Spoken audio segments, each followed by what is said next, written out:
Sénégal diaspora nuyu nañu leen di ko génn ci ndogu total ci ITV tey daañu leen jàngal lépp loo xamante ne ni moom mooy li fës ci xibaar yi ci mbirum mburu mi nga xamante ni jamono ji doomu aadama yi ñu ngi daw uti ko ndax waajal seeni ndogu waaye utin mi mooy la nga xamante ni moom mooy indi ay gàllankoor ndax amul lenn lu si wàccoo ak docteur ak ministère de la santé nañu ko diglee ba boulanger yi dal nañ ci ut seen pexe dañu taataan itamit tolluwaayub jàngoroy coronavirus ci biir diwaan yi daañu dem ca Touba fekk fa suñu naataango Gorondak Lo daañu demit Kaolack niki noonu ca diwaanuk Ndar Saint-Louis ak Momar Alice Niang ku nekk ca wàll wa nga féete wax ñu tolluwaayub jàngoro ji ca cëpp diwaan doxalinu koor Marème Pouy doon jaay restaurant lu ñuy jëfandikoo ci wàlluk lekk waaye la ko jàngoroy coronavirus mujj a jural mooy tëjtaluk ab restaurant boobu ndax kat moom la daan suturloo waaye weeru kooram gi dana utege ci des ndax melokaanu liggéey bi ginnaaw jaar-jaari jàngoro ji série Teranga Sénégal laata ndogu bi gannaaw loolu xibaar yi ak Assane Gueye ñu wëyal ak bésub yërmande tey ak imam Moussa Fall daañu si ànd ak moom cosaanu koor ak Oussama Sagna suñu gan tey di Elias Ndoye bu ASC Angle Mousse ba nekk ca HLM asalaamaaleykum wa rahmatullah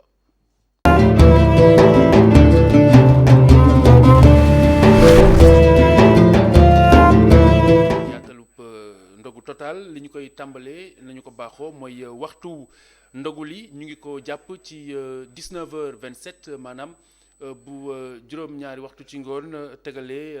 ñaar fukki minutes ak juróom-ñaar niki noonu xëdd bi ñu ngi ko jàpp ci 5h22 muy bu juróomi waxtu ci fajar gi tegalee ñaar fukki minutes ak juróom ci lay waxtu salaatu wi Abdourahmane li ma leen ko waxoon si ndorteel li mooy que nemmeeku ji woon doxalinub bërëb yi ñuy jaayee mburu jamono ji ci Sénégal ndax dajaloo bu fa sàmbeen yeeg ñu sant si di daje te méngowul ak anam yi nga xam ni noonu la ko waa kër docteur santaane loolu nag ñoom seen wàllu jëmm taxaw nañ ci taxawaay ba ñu jàpp ne xëy na moom mooy seen ab cër ndax jël nañu ay matukaay rawatina ci doxalin bi ci waxtu wi nga xamante ne ci la ñuy ubbi seen i boulangerie ngir di ci jaay mburu mi ak ñi ko yittewoo ngir waajal seen dogu ñu déglu ci Abdourahmane li ci lenn ci boulangerie ci Ndakaaru bile matukaay si askan wi mën a jot si mburu mi si bu mi di jotee ngóor si rafetlu na ko bu baax rafetlu na ko ndaxte dina tax dajaloo yi wàññeeku mu di mbir bu ñu war a moytandiku rawatina si jamono ji nga xamante ni coronavirus mi ngi wéy di tiital askan wi. xam nga mburu ñoom suñ koy jaay midi rek ñu jaay ko 19h parce que soo gisee ñuy jaay mburu midi mooy bañ rassemblement ci boulangerie yi fan yi soo xoolee boulangerie yi ñu fay daje ëpp na ci mbooloo yooyu ñuy tasaaroon ñuy dem police di ñëw di tasaare waaw loolu di am nag nañ dem midi jënd mburu ñëw toog mburu soo ko téye fii ba 19h tamit du yàqu. fukki waxtu bu toftal juróom fukki simili moo jot soxna si ngi génn si benn boulangerie fas yéene tul jënd mburu gannaaw ay waxtu dong des si ñu dog suñu koor gannaaw jafe-jafe bu mu si jànkonteel. li tax ma ñëw jënd si heure bii nag parce que déjà dafay am kër te comme rassemblement bi la ñuy taxe c'est pas sûr en plus bu amee kër am na nit ñi ni ñuy bëree du ñu respecter 1 mètre yi alors je me suis dit que comme heure bii nii du am kër mieux vaut ma ñëw jënd si heure bi pour denc ko ba heure ndogu parce que kër bi day gudd te des fois 20h sax mën na la fekk. démb dama dem taxaw di rang maa ngi fa dem ay 17h te 20h mooy fa la ma fekk. wàññi dajaloo yi faw ñu koy xalaat rawatina si jamonoy mbas gi ñu nekk waa jile jàpp na ni rek ngir loolu faw boulangerie defarlu ay kiosque si wetu bërëb yooyu nga xamante ni foofee la ñuy defaree lii di mburu mi. pourquoi pas boulangerie bu nekk mu defar ay sous kiosque comme kiosque yi si amoon benn bu nekk nga teg 10 côté bi 10 côté bi comme ça rang yi dina tax kenn ku nekk sa rang mu gën a wàññeeku benn foule bu waroon am boo ko diviser nga def 10 kiosque nii 10 kiosque nii boulangerie bu nekk ñu imposer ko loolu comme nee nañ boutique yi duñu jaay mburu je pense que loolu solution la. mu di matukaay yu ñu jël ngir moytandiku lépp luy dajaloo ngir itam moytandiku mbas mi di coronavirus mu law nga xamante ni mi ngi jaaxal askan wi bés gu yàlla sàkk. tolluwaayu jàngoro yi coronavirus ci réewum Sénégal nag ni tey lu toll si juróom benn téeméer ak juróom-ñaar fukk ak juróom-ñaar la ñu càmbar ba ñu noppee nemmeeku ñu ne lu toll si juróom benn fukk ak ñeneent ñoom ñoo ci amee doomu jàngoro ji juróom fukk yi ay cas contact la maanaam ñu jëflante woon wala ñu demlante woon ak ñi ko fi jëkk indi ñu leen doon topp lu toll ci fukk ak ñeneent di yu bàyyeekoo ci wàllante bi ci suñu biir muy ay cas communautaire ñaari ñu ngi leen jàppe ca Sangalkam yeneen ñaari ca Tëngéej mu am benn ca Grand Médine juróom benn ca Touba benn ca Thiès benn ca Sédhiou benn it ca Mbacké daañu gën a yaatal Touba googile ak Gora Ndack Lo mi ñu fa teewal mu daal ñuy toppal tolluwaayu jàngoro ji foofule ca Touba anam yi nga xam ni noonu la ñu toogee ginnaaw xayma bi ak lim bi nga xam ni jàpp nañu ko fa ñu teewlu ko. ñu ngi lay dalal jàmm ci diwaanu Touba Mbacké nag di dëkk bu sell bi fii ñu mën fee nemmeeku ne koor gi door na ca na mu waree muy loo xamante ne ni askanu murit ci saa su ne ni ñu koy defee mu di koor lu ñu fonk la ci diwaanu Touba waaye mu nekk jamono joo xamante ne nii xalifa dafa tombek jamono yi coronavirus di mbas mi muy mbas mi nag nga xamante ne nii fi mu toll nii Touba demoon na ba nekkoon ci 0 cas waaye mu mel ne góom bi dafa wunniwaat ndaxte fii li ñu fi nemmeeku jamono ji tembe xaw na jéggi dayoo ndaxte centre bu traitement bi nekk ci Daaru Marnaan sax fees na donte it ñi nga xamante ni ñoom ñoo yor paj meeg paju gi ñu ngi ci def seen kéemtulaay kàttan beneen mbir muy Touba amul li nga xamante ne nii moo di respirateur moo di centre de santé yi nga xamante ni ñoom ñooy nekk ci saytu wàllum paj meeg paju gi amuñu li nga xamante ni moom la saa yu malade bi sonnee ñu mën koo dimbali mu nokki loolee nag lu manqué la ginnaaw nag ñu xam ne Touba fi mu toll nii cas communautaire yi ñu ngi ne fexus ndaxte tey jii rek juróom-benni cas la ñu am boole kook yeneen cas yoo xamante ni dafa jóge ci li ñu naan transmission communautaire boole ko yeneen cas yi nga xamante ni dafa jóge ci li ñu naan contact suivi boo xoolee ci département bu Mbacké xayma nañ fi lu toll ci juróom-ñeenti cas tey moom la Touba ak Mbacké boo leen boole ci li ñu am ci cas positif yi loolu la ñu am tey fii ci diwaan bi leneen di ci xibaar muy ñi nga xamante ni ñoo di malade yi ci centre ba ñu nekk ñenn ñi jàpp nañ ne ñoom dara jotu leen waaye dañ leen a jàpp rek dugal leen foofu loolu nag la waa kër docteur di wax cas asymptomatique yi nag ñoom ñoo nekk ci centre de santé bi donte nag am na ñoo xamante ni ñu ngi fayit nekk ci yor doomu jàngoro bi ñu leen di seetlu mën ne daal xalifa li nga xamante ni moom moo xew ci dëkk bu sell bi jamono ji tembe xaw na jéggi dayoo ak koor gi ñu nekk. jërëjëf Gora Ndack Lo ca Touba doon ñu àggee tolluwaay bi ñu dem ni ma leen ko waxee ca Kaolack ca Saloum fekk fa Modou Sène suñu naataango Modou salaamaaleykum. Khalifa maa ngi lay nuyu di nuyu téléspectateur ITV point Ramadan nag fii ci diwaanu ko Kaolack liñ ci mën a jàpp mooy ginnaaw bi nga xamante ni askan wi tàmbali nañoo woor waaye nag dañoo tàmbale woor ci ab contexte boo xamante ni dafa xaw a particulier ndax mën nañoo wax ne sax bu ñuy dugg si ci weeru koor gi ci la région bu Kaolack tàmbalee am ay kaawam ci coronavirus ndax boobaak léegi amutoon cas waaye nag ni ki kërëk la département Nioro am ni ki démb nag Kaolack am tamit benn cas boo xamante ni enregistré na ko ci benn koñ bu ñuy wax HLM Bongre loolu nag nekk loo xamante ni xaw naa indi njàqare loolu boole ko nag ak koor gi nga xamante ni dugg si na fii ci diwaan wi loolu nag nekk li nga xamante ni jamono ji ñu ngi koy jéem a gérer même bu fekkente ni sax tiitaange am na ci bopp askan wi terewul nit ñi moom ku ne jéem a jël say matukaay yi leneen liñ ci mën a jàpp mooy weeru koor gi nag nit ñaa ngi xëy di wéy di dox seen i soxla waaye tamit terewul ñu respecté matukaay yi nga xamante ni jël nañ ko ngir rek mën a mucc ci mbas mi di coronavirus waaye tamit respecté li nga xamante ni moom mooy tëj bi ñu tëj marché bi à partir de 14h même bu fekkente ni sax ñen ñi amoon nañu yéene ñu gën a yokk tëj bi waaye tamit xëy na xoolaat couvre-feu bi waaye ba léegi terewul ñi ñaa ngi jéem a samoo ak li nga xamante ni moom mooy ndogal yi nga xamante ni kilifa yi jël nañ ko aju rek ngir ci matukaay yi nga xamante ni war nañ koo jël ci feebar bi di coronavirus. weeru koor gi nag xam ngeen ne Kaolack nag dafa nekk dëkk ba nga xamante ni particulièrement day faral di tàng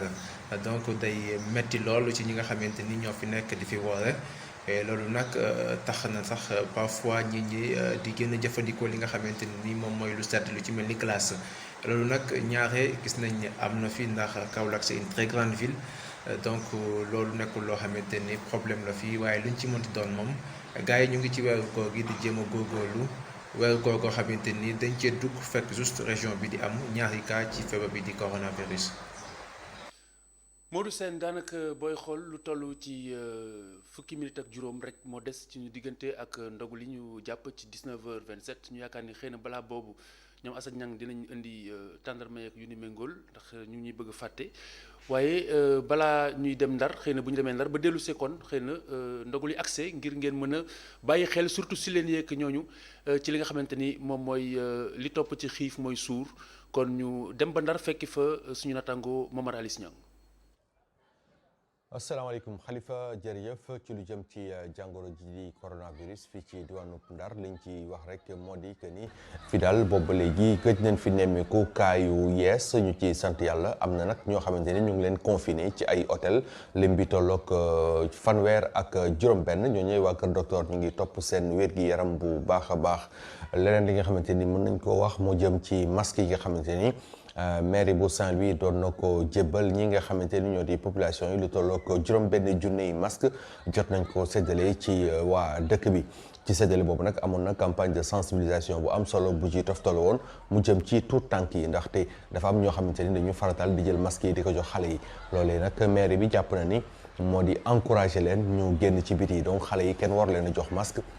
li ñu war a def mooy daal fexe ba tey leen ci biir kër yi loolu nag dugg nañ ci kër yi waxtaan ci ak njaboot yi rawatina ak ñi nga xamante ni ñoo di borom kër yi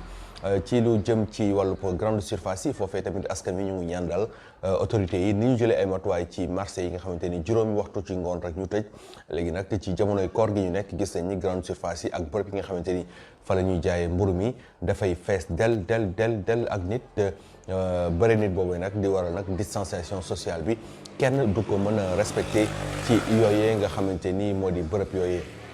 ba tax na daal ñuy ñaan ñu jël ci yenn matuwaay yi ci wàllub service d'hygiène gis nañ campagne de désinfection bu am solo boo xamante ni amal nañ ko jëm ci pont yi jëm ci marché yi waaye it ba ci ndaamaar yi nga xamante ni ñooy dugg ci biir dëkk bi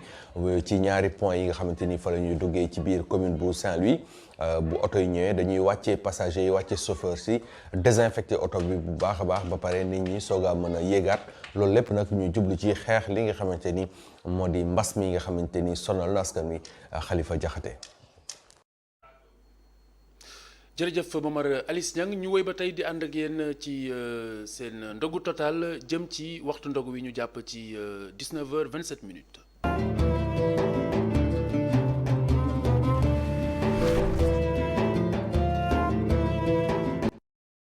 naka jekk waxtu ndogu am nañu daawul fekk seen biiri kër ñooñu nag li si ëpp dañ naan faral di dem ci li nga xam ni moom mooy pension yi ak yenn restaurant yi ngir di fa jëfandiku waaye ku nekk xam na ni jamonoy coronavirus bi ak couvre-feu bi nga xam ne bu daanaka 20h jotee lay tàmbali moo waral lu ni mel mënatut a am loolu nag boo si boolee anam yi nga xamante ni noonu la ñuy teree dajaloo beek yu ni méngool dafay gën a taral mboolem ñi nga xam ni seen situation ñoo si daan yëngu bokk na si ñoom soxna soo di Marème Pouy moom dafa faf sax daal di tëjëb restaurant am ana lu ko waral amatul sax kàttanu fay ña nga xam ni ñoom lay liggéeyloo masama suturaam sa nga xam ne sa la gàlloo woon Boubacar Dieng. bi ma ci nekkee liggéey ba léegi ça fait 7 ans. ci atum 2013 la tàmbali jaay añ ak reer boobaak léegi mat na juróom-ñaari at ubbi ab restaurant bu mag di am ay commande ngénte wala sax mariage fi mu toll nii ab taabal la teg ci biir këram di ci jaay ndogu ak reer li ko waral moo di mbasum coronavirus bi ñëw yàq liggéeyam lile nekk lu ko indil ay jafe-jafe. ak fi mu nekk actuellement fi mu nekk nii koor gi fi mu nekk nii dafa balancer lépp ak affaire feebar bi tamit dafa yàq lépp par rapport fi mu nekk bi ma naan gagné 100% léegi gagnatuma 100% parce que bi mu liggéey bi dafee si laa doon fay sama location di ci fay sama emploi di ci fay sama ndox ak sama courant di si jàppale tamit sama borom kër léegi nag léegi bi mu am ba léegi fi mu nekk dafay occupé yëpp fi mu nekk gis nga finalement di laay defar par tuuti dama naan suur ay 25 kilos léegi mënutuma suur 25 kilos léegi commande yi léegi dakk na léegi mariage ngénte yi yëpp amatuma fi mu nekk nii. tey jii dafa tëj restaurant am wàññi li mu doon jaay client yi itam ñëpp ñëwatuñu ndax mbas mi. restaurant mu ngi noonu ci kanam ngeen génn di ngeen ko gis moo jàkkaarloo kër gi donc mujj gi sama client yi ma amoon ba léegi dañoo wàññeeku parce que man étudiants yi lu si bari client étudiants yu bari laa am moom macha allah am naa ko waaye temps yi bu buñ demee ba léegi amatuma loolu ñi xam ne moos dañoo yàgg ak man ñooy ñëw ay benn di ñëw di def fi seeni commande ma defaral leen ñu dem ñoom daal si laa sukkandiku di si fajjaale sama tuuti soxla waaye soxla bi dëgg mooy balaa bi daal mooy feebar bi daal moo yàq lépp banaa yu mag yi laa daan teg léegi nag tegatuma dama ko tegle obligé ñu ndaw yi laay togg ay 6 kilos ngay sóor mu yem fa xam nga loolu du liggéey moo tax boo ci bëggee dindi location 100 000 bëgg ci dindi say kii day metti bëgg ci fay courant fay ndox day metti nga bëgg ci fay fóotkat day metti nga bëgg ci fay booy metti na. ak yile gàllankoor fay location restaurant bi wala sax ñi koy liggéeyal doon lu metti ci moom. fi mu nekk ni dama am problème mu avance boo xam ne dama war a fay samay jànq am na ay mois yoo xamante ni war naa leen di rembourser léegi remboursé waaye ñoom comprendre nañ liggéey bi ni mu demee mais ménage bi tamit noonu dañu comprendre si lay fay samay fóotkat lépp tout ci resto bi si laa koy jëlee xam nga resto boo bëggee fay 100 000 fay say emploi kenn ku ci nekk benn somme bi ku bëgg ko génn ci mois bi ak fay bi day difficile metti na trop waaye nag sant yàlla. fi mu toll nii ak koor gi Mariam Pouy dafa wàññi ay liggéeykatam ñett rekk ñoo fi nekk di ko jàppale li ko waral di mbasum coronavirus. jërëjëf Boubacar Dieng daanaka juróom-ñetti minutes moo dox suñu diggante ak waxtu ndogu wi waaye nañu ko baaxoo laataa ñu say agsi la ñu ànd ak yéen ci seen teraanga Sénégal muy série boobu ñu leen jagleel ci weeru koor wi ci seen biir total ndogu wala ndogu total ci ITV. CCBM yàgg indi ay innovation ci Sénégal yàgg indi ay bees ci Sénégal CCBM lépp loo xam ni Sénégal yi yittewoo nañ ko comptoir commercial Bara Mboup CCBM moo ko fi yàgg indi te it yàgg leen taxaw comptoir commercial Bara Mboup ñu koy wax CCBM moo leen di ñaanal ndogu jàmm. meew ak jus Jaouda taxawu leen noppi pour gunge leen ci weeru koor gi di meew boo xam ne meewu qualité la meewu Jaouda moo leen di ñaanal ndogu jàmm Jaouda 77 641 73 86. Enema Sanders, reconnu pour la qualité de ses pâtes. Enema Sanders, reconnu pour son travail exceptionnel, reconnu par les professionnels, vous souhaite un bon ndogu. Le roi du tissu Kër Yaay lu ngeen sañse rek Kër Yaay la tissu bu ngeen di wut Kër Yaay le roi du tissu Kër Yaay nekk ci Tëngéej moo leen di ñaanal ndogu jàmm.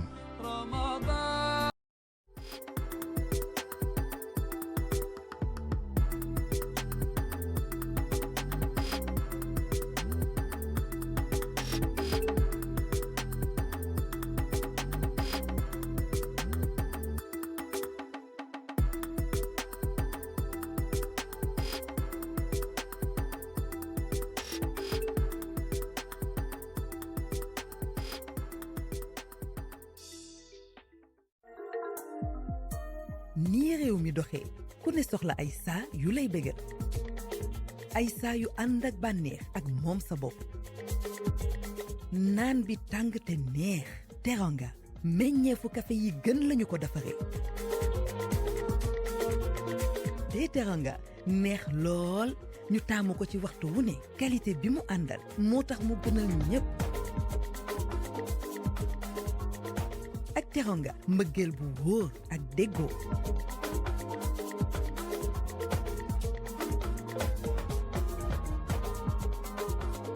jafka Teranga kenn mënu ko muñ foo nekk mu fekk la fa café Teranga tey Teranga fu jotaay neexee café Teranga ak tey Teranga yokk mbégte mi danga ci xewlu ba mel ni kuy saalit Teranga bànneex ak cawarte saa su ne.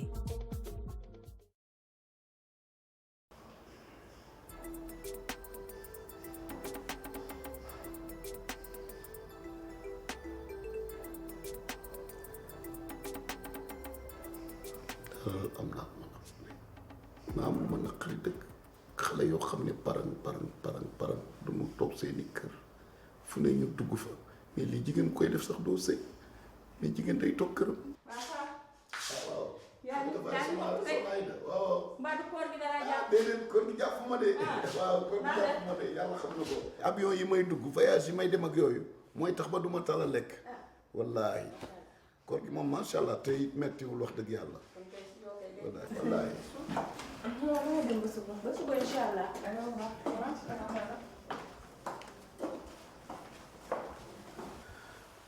Soxna Aïda yàq bi fu mu jëm. ñoo ko gisandoo de. ah déedéet bul wax loolu yow it ay sa yaay kilifaam. waaye kilifa waaye man dugguma ci wàññi ba toog ma. ah mais lu dugg ci waaye lu muy def war nga koo xam.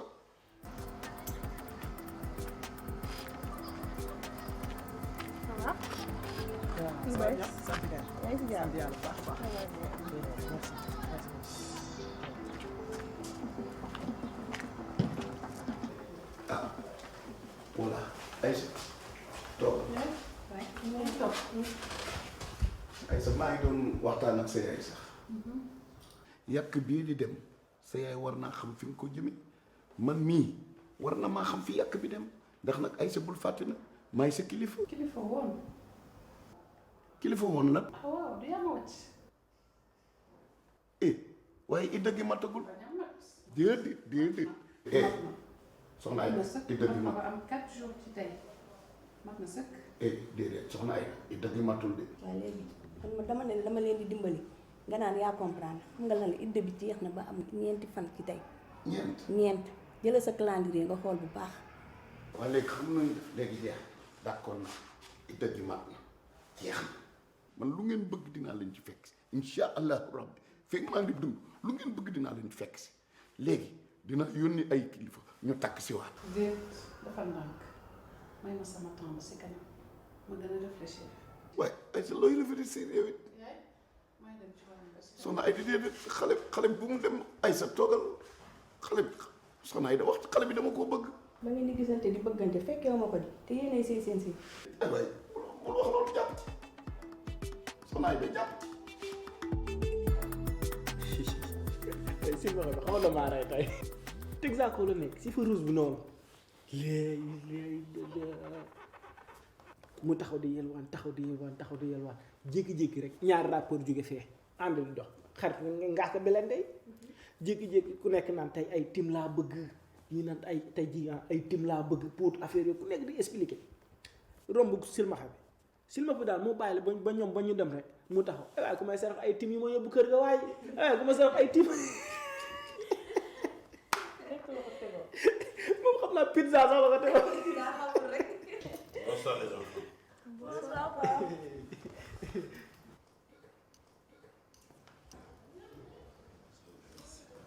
Ngay joor a basi. Père mon père veste bi rafet na de. ah père tey sànq nga tey moom macha allah waaw cravate rouge noir tey moom dama teel a ñëw def livraison bi. ma toog ñii kay ma leen di waxtaanal pour ñuy reetaan xam nga reetaan daa baax ci koor gi day tax sa gémmiñ gi du xeeñ kon que dañoo tere ay boros yooyu kay c'est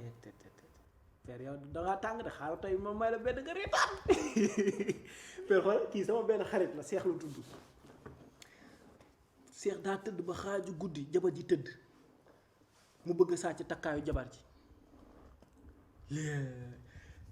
jug dem ci armoire bi ibbi ko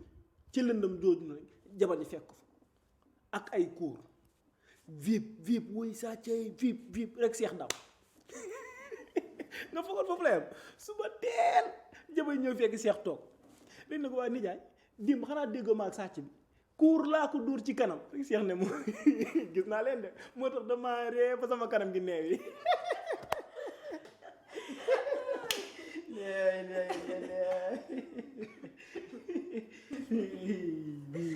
waa papa. doorita.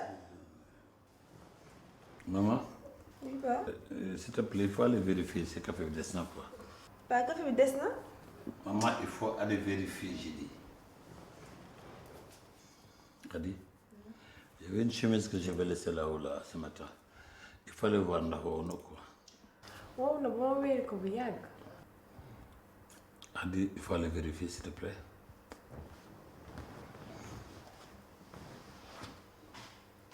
tàngoor bi tey jii koor bi pen nga tey koor bi daa tàng tey waaw daa tàng nag de tàngoor bii tàngoor bi si koor bi metti na mu bugg a xam. nga doxante wala nga livré si. j'ai dit ndax da nga doxante wala nga livré si. nga ñëw pour livrer si. war nga sañse door say dàll teg say verre door sa parfum pour ñëw charmer mes enfants. Chez moi c'est pas le marché Colobane. man duma xale bu ndaw loo dox naa ko man loo mës a jéem rek jéem naa ko ba dox lu nu junju xam naa ko. tu veux livrer d'accord mais tey moom il faut que nga rentre tôt parce que dama am ay gan yu war a ñëw fii damay rarandoo ak ñoom. dama ne tu peux disposer là la portée là. damay dàq. dama ne déggoo li ma la xanaa. per gi tey tàng. ma ne ndax dégg nga wala déggoo li ma la wax. waaw tey moom tàng de ak léeb yi ma leen lebal ci yëpp.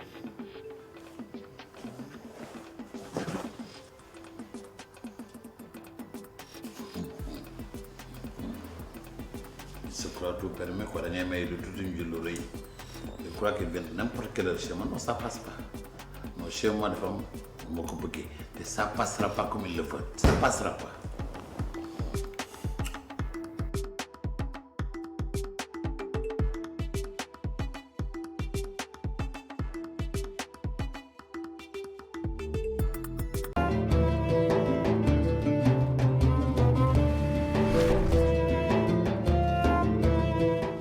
مشاهدونا الكرام من المسلمين والمسلمات لقد حان بإذن الله عز وجل وقت الإفطار بدكر وما حوله صوما مقبولا وإفطارا شهيا اللهم لك صمت وبك آمنت وعلى رزقك أفطرت فاغفر لي ما قدمت وما أخرت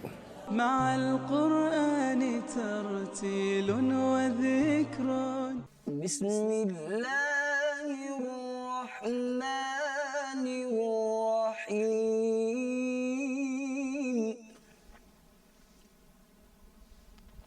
في وجوههم نضرة النعيم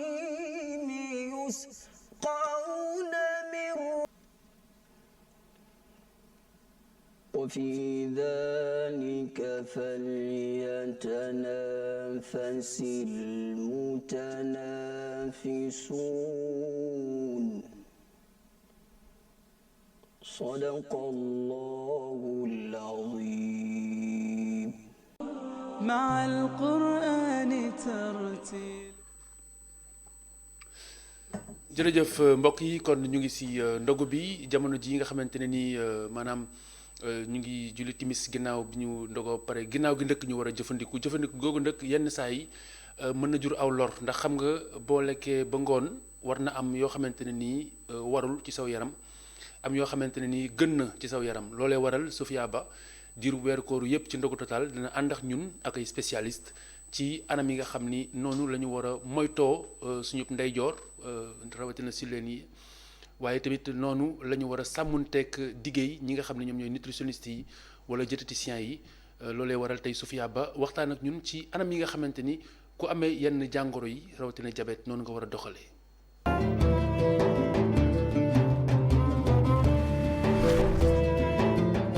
asalaamaaleykum Khalifa Diakhaté asalaamaaleykum suñu bokku téléspectateurs yi tey nag ñëwoon nañ rencontrer docteur Maty Diagne Camara kooku di médecin de santé publique nutritionniste ak chef de la division de l'alimentation et de la nutrition du ministère de la santé et de l'action sociale madame Maty Camara na nga def. maa ngi fii maa ngi donc leen di nuyu ak di rafetlu invitation bi pour ñu waxtaan tey jii ci lu nga xam ne moo jublu ci Ramadan bi. Docteur Camara lan nga ñu mën a wax ci lu ñuy lekk pendant le mois de Ramadan lan lañ war a lekk naka lañ war a sellal yaram bi. loolu lu question bi nga ma posé dinaa ci sawar a répondre parce que mois de Ramadan dafa nekk mois bu spécial dafa nekk mois bu nga xam ne au-delà ci yenn bénéfices yi nga xam ne moom lañ ci am ci lu jublu ci suñu religion mois de Ramadan ak woor bi ñuy woor dafa nekk lu nga xam ne dafa bénéfique pour notre santé xam nga pendant 11 mois chaque jour dañuy lekk matin et soir te bu ñuy lekk googu ñuy lekk suñu organes yi nekk ci suñu biir yaram ñoom ñoo koy jël di ko transformer ñoom ñooy jël di ko di seet li ci baax ñu lekk ko di seet li ci bon ñu éliminer ko donc organes yooyu du ñu noppalu alors que pendant le mois de Ramadan pendant ci journée bi am na moment bu nga xam ne du ñu lekk du ñu naan donc organes yooyu dañuy reposer wu te dañuy am aussi temps li nga xam ne moo nekkoon ay toxiques yu nekk ci suñu biir yaram ñu am temps wu continuer di ko éliminer progressivement donc loolu lu am importance le jeûne bi te donc du yam sax ci mois de Ramadan rek il est bien que même au-delà du mois de Ramadan de temps en temps nit ki di observer jeûne pour pouvoir permettre organam yooyu ñu reposer wu am aussi santé. naka la ñu war a lekkee ci mois de Ramadan loolu dafa am solo ñu waxtaane ci ak askan wi parce que dañu gis ne mois de Ramadan da ngay xëy suba depuis peut-être 6 heures du matin wala 5h30 du matin ba 19h yow doo lekk dara li ñu conseillé mooy nit bu nekk nga respecter les 3 principaux repas les 3 principaux repas yi mooy yan mooy d'abord damay commencer ci xëdd bi il est conseillé à ce que nit ki nga xam ne dafay woor aussi période boobu mu ci bu xëyee suba mën na jël aussi tisane wala mu jël benn café ba pare mu naan ndox bu bari bu fekkee ne mën na lekk benn fruit aussi mu lekk benn fruit mu dem ba ngoon heure bi ñuy dogu nag foofu laay surtout insister parce que heure bi ñuy dogu nit ki dafay fekk pendant toute la journée dafay xiif et que donc heure bi muy dogu bu deful attention rek dafay bëgg li mu raté woon ci journée bi yëpp mu rattrapé ko en un seul coup alors que du noonu heure bi ngay xam ne moom la ñuy dogu li ñu ci taamu mooy nit ki na jël benn aliment bu nga xam ne dafa contenir lu ñuy wax ay sucre rapide juste pour mu permettre que mu relever rapidement sa glycémie mu naan également lu tàng lekk tuuti peut-être mën na lekk tuuti pain wala ay beignets mu def noonu daal di bàyyi mu bàyyi un certain temps ba nga xam ne entre heure bi muy dogu ak heure bi nga xam ne moom lay reer loolu la ñuy wax reer bi nag bu boobaa nit ki dafa war a lekk ba suur lekk des aliments yu nga xam ne dafay am donc day équilibré aliment équilibré bu nga xam ne dina am ay ay ferñeent yi nga xam ne mooy tabax ay ferñeent yi nga xam ne moo koy may énergie mais également yu nga xam ne ñoom ñoo koy protéger et ci biir loolu nag dañuy wax ne que nit ki bum rek ne dama xiifoon damay lekk parce que le problème qui va se poser mooy boo lekkee lekk lu bari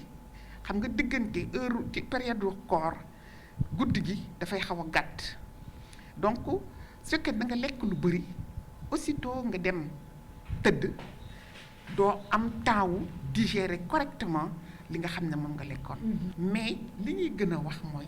nit ki bu wooree na naan aussi ndox bu bari et de façon globale ci alimentation na ci éviter 3 choses na éviter que l'aliment soit trop salé trop sucré et trop gras parce que comme ni ma ko waxoon temps bi dafa gàtt te mënuñu donc par exemple période bii nga xam ne ci lañ toll nit ki du am temps jug dem def ay yenn activité physique yi à moins que mu toog biir këram jéem a def yenn activité physique yi pour permettre pour dimbali organisme mu gaaw digérer rapidement li nga xam ne moom la lekk. waaw docteur Maty ñu ngi lay gërëm di la sant ci xelal bi ak conseil yu am solo yi di la jox dig daje suba incha allah ci seen rubrique nutrition.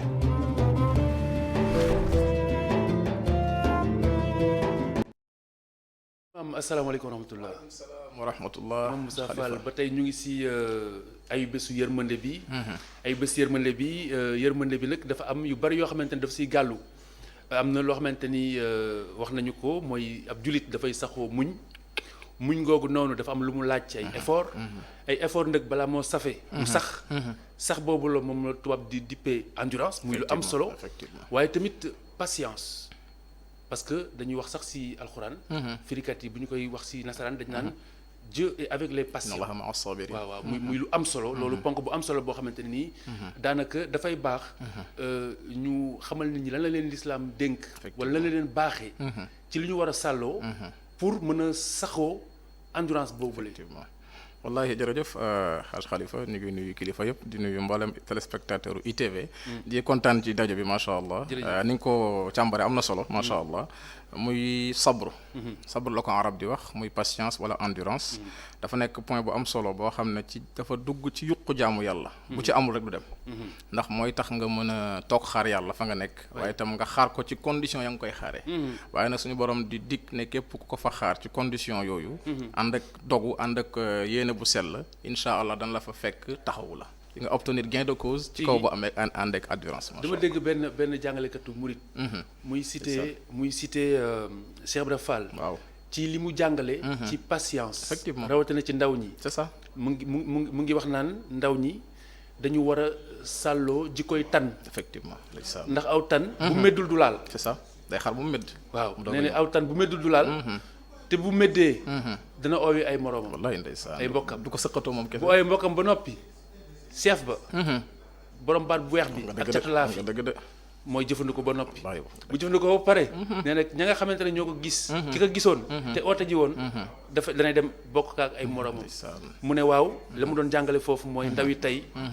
dañ bëgg a bëreet rek mu sotti na mu ko waxee sax bu ñu ko reprendre exactement dañuy am 30 ans bëgg a doon milliardaire wallahi ndeysaan bu ko erreur la boo doonee milliardaire sax bu ñu tegee ñetti at nga dee wallahi waaw moom koy tawarkal njëriñ loo fekkee donc loolu Cheikh Rafal doon jàngale te magu murit moom doon ko jàngale mooy li nga xamante ni moom mooy jikkoy tan effectivement dafa baax lu jar a bàyyi xel la mooy doylu mooy xaar ba yàlla sedd la te boo téye itam nga nangu ndogal bi c'est important kooku sëñ Tuubaa sax mu ngi koy wax ci kunkaati man di wax ak ñiy jàng di wax ak jàngkat nan ko la tukthiri shakwa fa kun mutajallidan hatta tadunna an-nasa annaka mun'amu booy jàng bul bëri jàmbat bul gaaw a tiit bul gaaw a jaxasoo dalal ba ku la xool jàpp na yaa ngi ci jàmm tigi loolu mooy charme bi xanaa loolu moo tax ñoom ñu daan jàngale tarbiya waaw tarbiya dafa am solo muy dal muy nga nangu ñu teg la coono ngay xaar di xaar ba keroog ngay àgg fa nga war a àgg insha allah mooy lu jar a bàyyi xel masha absolument mais waaye tamit loolu am na ay mérite mérite yooyu si lañ ko mën a tënk yàlla moom moo la ciy fay parce que dafay xam ne lu sincère la ci yow te moom moo tax nga def ko ndax da nga mel ni ku toog jaayanteeg sa borom ne ko maa ngi lay xaar fii ci ruq bi lu ma fekk nag baax na yonent Yàlla Ibrahim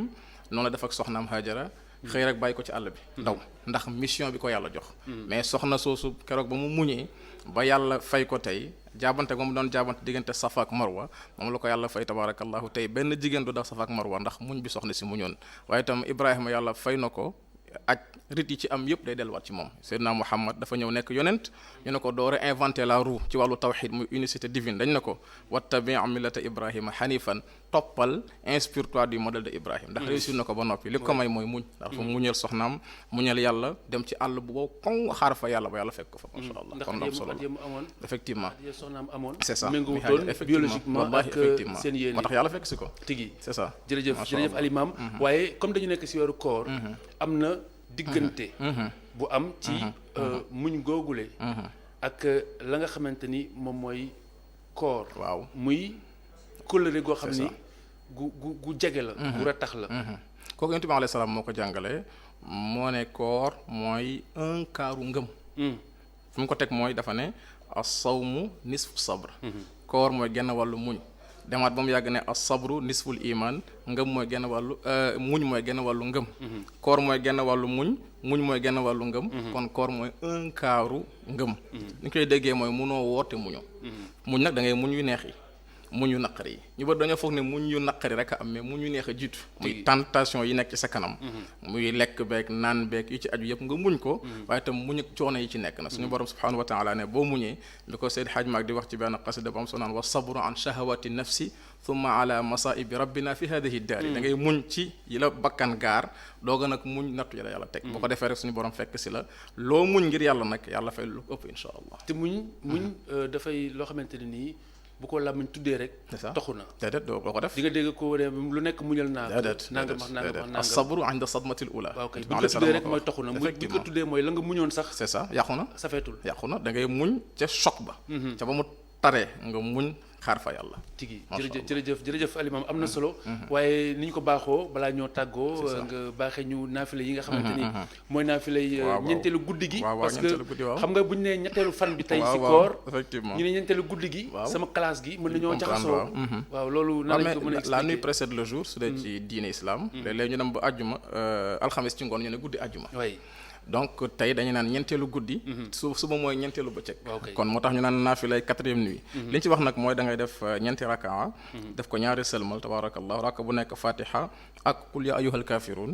li ci yàlla dig jàmm bi nag bokk na ci mooy say bàkkaar yëpp la yàlla di effacé te nit bi yàlla effacé say bàkkaar loo ñaan mu nangu lu la ñaan la mu nangu koo dal ci kaw mu yàqu ku dal sa kaw yàqu bu fekkee effacé nañ say bàkkaar beneen bi mooy dina defal récompense wu mel ni dañ la transformer multiplier par 1000 personnes ñoom ñëpp bokk di jaamu yàlla wala nga nekk ay guerrier ñoo xam ne ñu ngi doon xeex ci yoonu yàlla nekk ay martyr ba yàlla fay leen te loolu tabarakallah lu mu toll ci yool kan xamu ko masha allah yërmande yàlla de yaatu na boo ko tuddee sax dafay mujj a xeebu boo ko tuddee sax day xeebu ndax mu ñun suñu entendement attanu ko tigi jërëjëf alimaam kon bu ëllëgee bu sa suñu borom ba tey ñu desandi ci ay bésu yërmande gi ci fukki fan yu jëkk yi laataa ñuy jàll ci fukki fanu njéggal yi muy ñaareel bi ñetteel bi nag bu sa suñu borom moom mooy mucc gi ak lépp lu ci ngëneel suñu borom dañu ko baaxee si yërmandeem gu yaatu ñu wéy ak yéen ba tey ci seen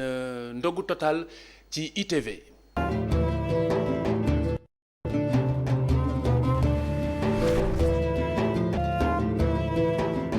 sama Monique Sagna salaamaaleykum. waaleykum salaam. sama léegi sam xel dal na waxal rek. waaw nangul. lu dalal sa xel. yow mi yow sam xel yow moo dal. man sama bos. waaw parce que sànq ba tey yaa ngi diri say tànk. dafa metti woon sànq. jërëjëf kon li imaam doon wax sànq dégg nga ko mooy muñ gi. ndax muñ gi moom mooy njariñ la lu mu metti nga muñ te xam ne dana jeex. gis nga góor ga daana wax ne bukki bu xiifee dafa kontaan. ndax bukki xam nga bukki dafa bëgg lekk donc bukki xam na ni xiif regg rek moo si topp. waaye bu reggee tamit dafa tiit ndax xam na ne reggkat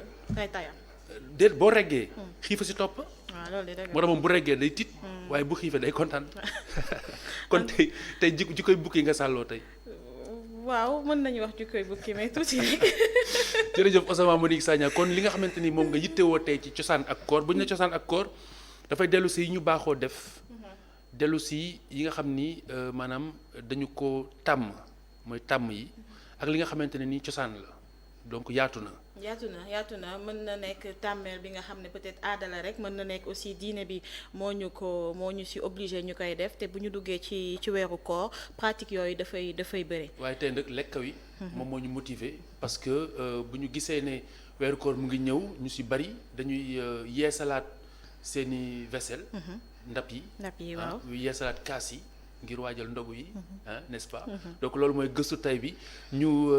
nemmeeku jikko laata ñuy dellusiwaat ngir gën koo càmbar. weeru koor bu jibsee jigéen ñi dañuy faral di yeesal seen ay jumtukaay yooye jumtukaay li di ndab yi bokk nañ si ndax ku wóor ba ngoon jot war ngaa mën a ndogu si anam bu rafet kooru ren bi nag tombeek mbasum coronavirus am ay njeexital ci ñiy di jaay yooye vaisselle wala ndab. waaw njaay bi ren njaay bi nag ren moom neexul quoi par rapport ak daaw année yi passé suñu daan jaay moom daan na gën a tane dana am nit ñi daan ñëw parce que ñi daan jënd nekkul biir Dakar kese lay ne day am ñoo xam dañ daan jóge ci région yi am ñoo xam dañuy jóge banlieue ñun ñëpp dañ daan ñëw quoi pour jënd si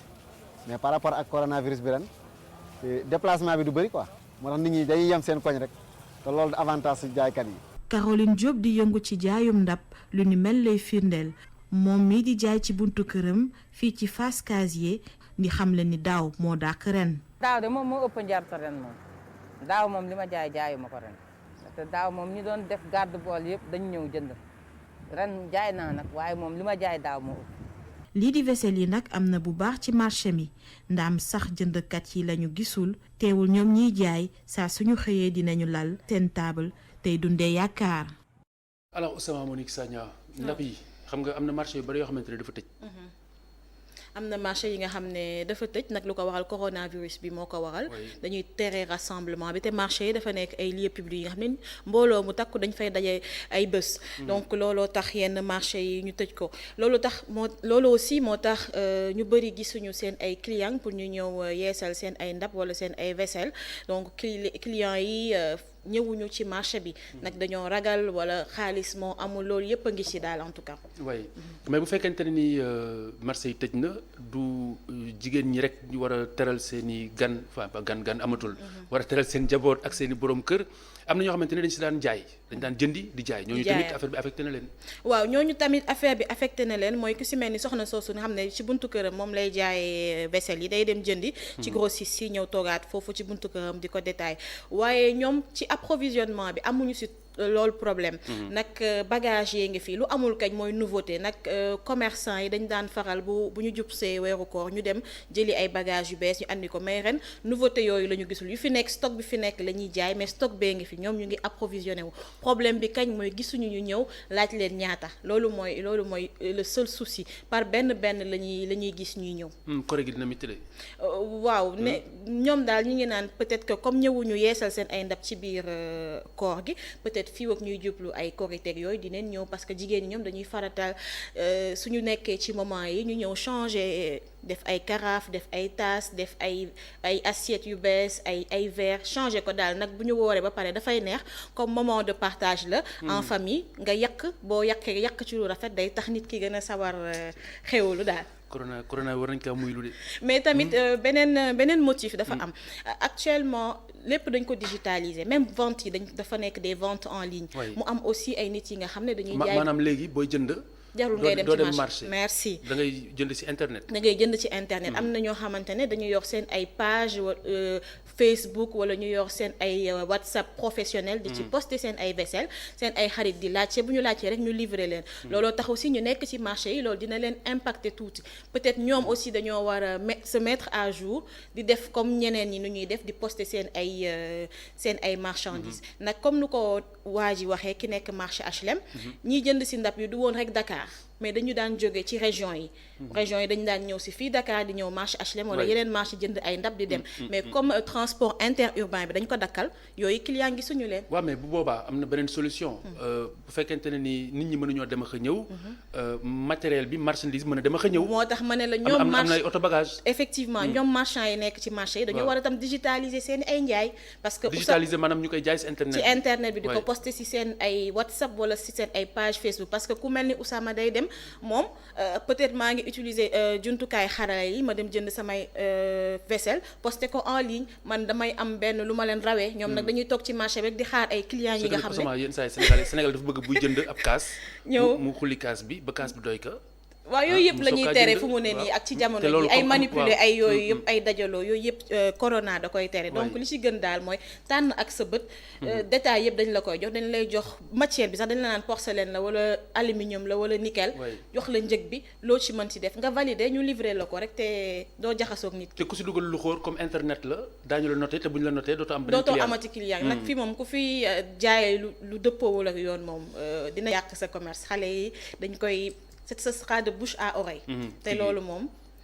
sa commerce day gaaw a daan. jërëjëf Ousama Monique Sagna ñu ngi lay gërëm di la sant ba ëllëg bu soobee suñu borom. waaw ba ëllëg ñu dellusiwaat ci beneen cosaan ak koor wala jikko yi ak koor. wala li ñu tàmm ak koor. ñu ngi lay gërëm di la sant. maa ngi lay gërëm. bàyyi la nga lekk tuuti ab ceeb. waaw merci Ousama. alors dañuy dem ba si Gambie wax sax waxi ceeb ak mbooleem lu ñuy yittewoo ci wàllu dund président ba daal dina si indi ay saafara ñu dem ca bitim réew ak koor gi.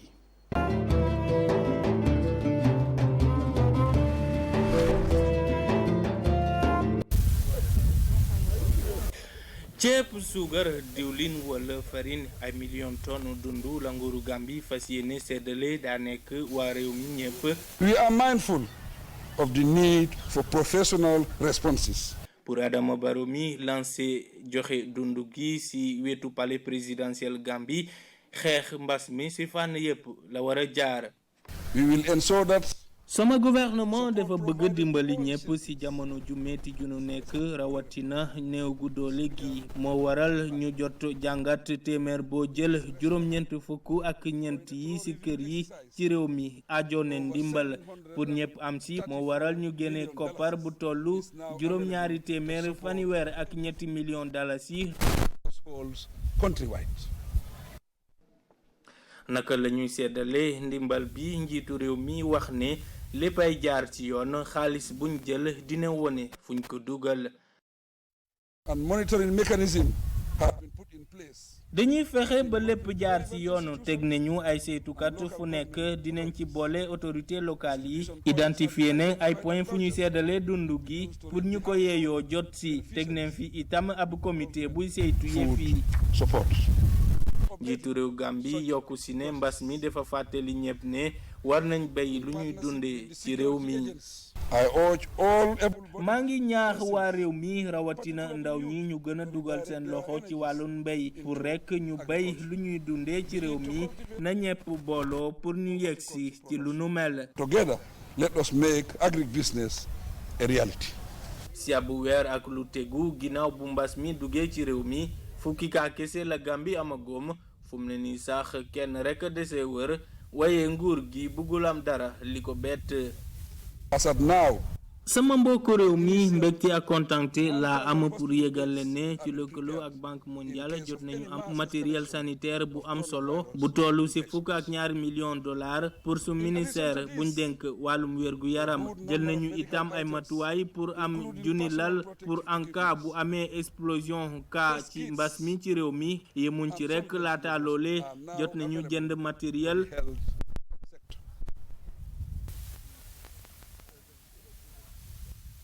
ginnaaw bi leen dimbal Adama Barrow daal di xamle ne nguur gi dinañ dimbali yeneen secteur yi nga xam ne mbas mi laal na leen bu baax a baax. jërëjëf Amadou Bari ca Gambie ñu ngi lay gërëm di la sant mu doon ca koruk bitim réew gi lu ko mooy ñu wéy ak yéen ci laajte bu mujj bu ndogu total ci ITV.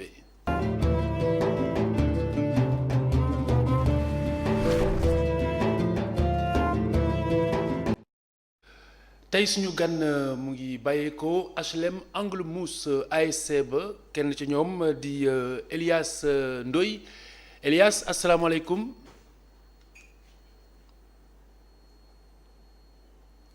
salaamaaleykum. alors Elias ni ñu ko baaxoo li nga xamante ni moom mooy jàngoroy coronavirus ku nekk xam na ni jamono ji ab cër bu yaatu la ci jeunesse bi am ci wàllu xeex bi nag bu ñu tuddee jeunesse koñ boo dugg ASC bi daanaka la ñuy njëkk a xool yéen seen toogaay ci xeex bi ak li ngeen ci sumba loolu lépp daañu ko tasaare waaye balaa ñoo door dañu bëgg rek nga defal ñu tuuti palmarès bu HLM Angle Mousse seen ASC ñu gën a xamee ak moom.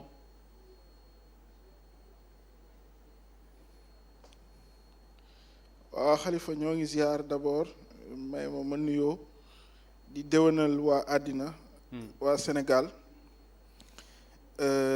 di ñaanal suñu mbokk yi ak ñëpp mbas mi wasaare réew mi yàlla nañ ko yàlla teggil barki suñu wasila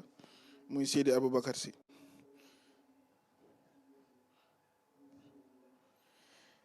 waaw ginnaaw boobu ma nuyu samay mbokk nuyu waa Angle Mousse ak waa ASC bi président yi fi jot a jaar yëpp di si jiital samay waajur bu góor ak président Alioune Ndoye waaw ASC bi ñu ngi ko créé depuis 1982 ñu gagné fi benn yoon coupe en 2017 contre HLM 5 en finale perdre une fois en finale contre Moom Si Réew et ki waral kii bi sax Moussa moo ñu gagné Moussa Camara sama xarit boobu waaw donc loolooy palmarès équipe bi on a gagné une seule fois en coupe en 2017 yàlla jaarale ko boole ma ci ak sama naataango yi ma àndaloon. très bien alors li nga xamante ni moom mooy jàngoro yi coronavirus bi mu dooree ba nëgër nii yéen en tant que ASC nan ngeen ci taxawee ngir musal si d'abord seen quartier parce que bu quartier bi muccee commune bi mucc diwaan bi mucc réew mi dina mucc.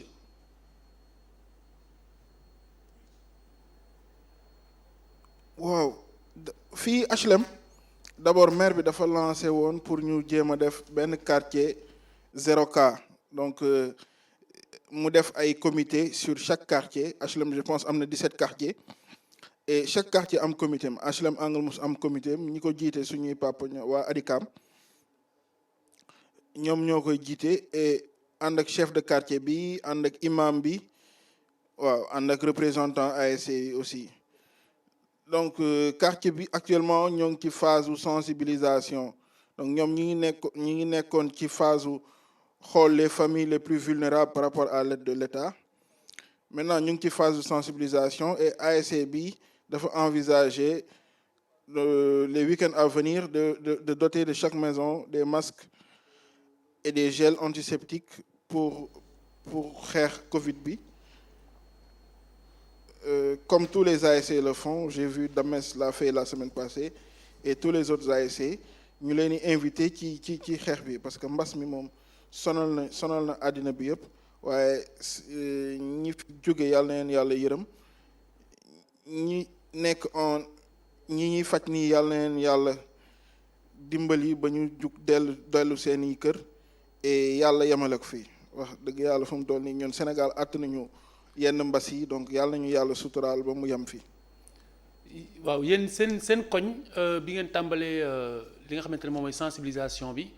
ana yan jafe-jafe ngeen jànkonteel ak ndaw ñi bi ngeen tàmbalee wala ak yeneen frange population bi la moo nekkoon seen ay obstacle.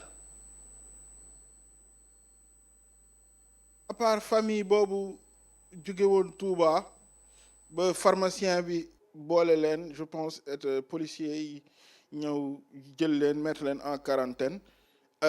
d'abord fii souvent quartier bi c'est un quartier assez responsable les gens qui habitent ici sont des gens hyper responsables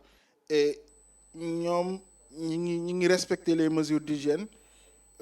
voilà donc c'est pas nekkuñu quartier bu trop compliqué voilà c'est des gens très calmes très responsables et xam ce qu'il faut faire et ce qu'il ne peut pas faire donc li ñuy mën def rek mooy ñaaxaat leen yokk sensibilisation bi yàlla suturaal leen ñu nekk 0 cas fii ci Angle Mousse 0 cas ci HLM bi yëpp ak 0 cas ci quartier yi ko amagul yëpp. en fait li ma la bëgg a laaj ba tey mu dellu ci cadre sensibilisation bi mooy yenn stratégie bi ngeen tëral ngir xeex ngir sensibiliser. lan ngeen gis ne moom moo leen té jamono ji lan mooy faiblesse bi.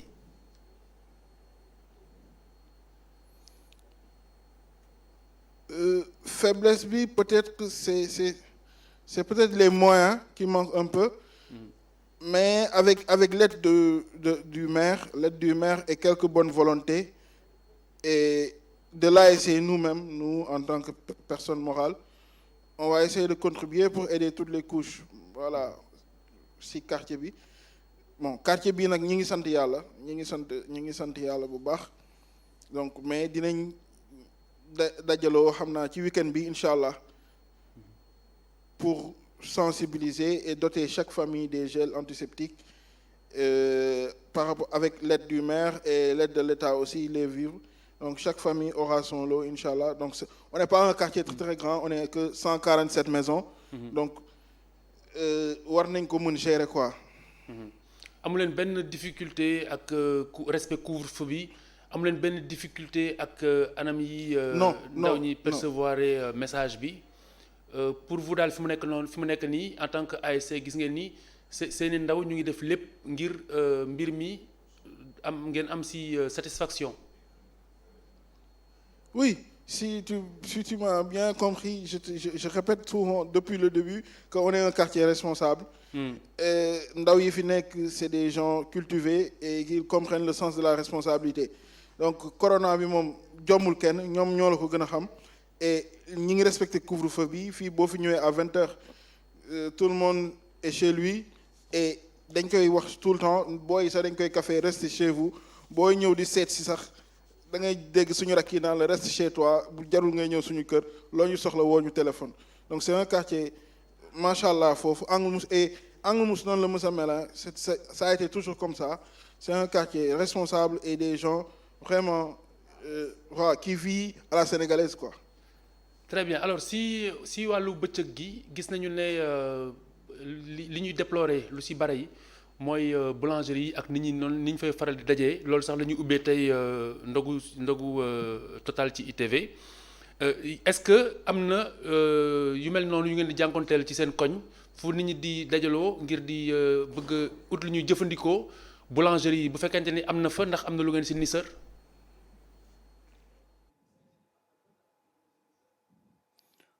Oui, juste en face de chez moi am nañ benn boulangerie. Boulangerie. Eh bien ñu ngi lay déglu. ñu ngi lay déglu. ñu dem seeti leen waxtaan leen. waxtaan ak ñoom. voilà waxtaan ak ñoom pour ASC bi sax di jël le relais. que nit ñi toog seen kër ñu leen di livrer les pains jusqu'à chez eux je pense que c'est la meilleure solution et que bu chaque ASC koñam defee noonu dajaloo bi ci boulangerie yi dina gën a wàññeeku quoi si on prend juste 5 à partir de 15 heures ñu commencé. da ngeen trouver solution. pour boulangerie yi di livrer mburu yi ci biir kër yi da ngeen trouver solution boobu wala da ngeen ko envisager. oui avec l'aide des ASC. oui yéen da ngeen ko tàmbali. tàmmalee guñ ko mais on va essayer de faire ça avec les dignitaires du quartier. ñu xool ni ñu koy tëralee ci biir koñ bi pour mu régler ce problème là. très bien alors El Hadj alias Ndoye balaa ñu lay bàyyi sa dernier message si jeune Angle Mousse mais si jeune yeneen gox yi leen wër également. waaw d'abord di leen ñaax ñuy moytu nuyoo di moytu accolade xam nga ku si bëgg nga touché wu di respecter les mesures d'hygiène loolu lañ leen mën a ñaaxee et que ba pare nañ takk masque yi quoi gars yi ñu ngi leen di ñaan ñu takk masque yi parce que c'est un problème très sérieux et Dieu a fait que nous faisons pas partie des pays les plus huppés donc du coup waruñu teg suñu médecins yi lu ñu attanul donc nañu respecter mesures d'hygiène yi yàlla suturaal ñu mbas mi jóge fi lu gaaw. jërëjëf ñu ngi lay gërëm di la sant El Hadj alias Ndoye bu ASC Angle Mousse ba nekk ci HLM merci beaucoup j'espère que ndaw yi HLM Angle Mousse dégg nañu sa message daañu jëlaat beneen ASC également bu sooy suñu borom ni ki ëllëg ngir mu wax xeex bi na la ci taxawee ak it ci anam la ñu fas yéene accompagner seen jeune quartier ngir quartier bu ne bu matalee communes yi matale diwaan yi matale réew mi yëpp dina faf matale ba jàngoro ji toxu ci réewum Sénégal ñu ngi lay gërëm di la sant di gërëm mboolem ñi ñu àndaloon ci liggéey bi Assane Niang ci coordination bi Abdoulaye Ndiaye moo nekkoon ci wàllu réalisation bi ak Modou Diouf ci son bi niki noonu ñu ngi gërëm itamit Damiyul Babacar Ndiaye Sidi Niang ak mbooleem ñi ñu àndaloon Cheikhou Gaye di leen ñaanal pananam jàmm ci ITV ci kanam tuuti di ngeen ànd ak Malick Thiandoum ak ànd xeex coronavirus bu sooyee suñu borom ginnaaw gi di ngeen ànd ak Iftar ak Boubacar Diallo waaye lu ko jiitu ganu Cheikh Bou ngeen di àndal di leen ñaanal pananam jàmm ak ITV kooruk jàmm wasalaam ba suba incha allah ci beneen ndogu ak Total fii ci ITV jërë ngeen jëf.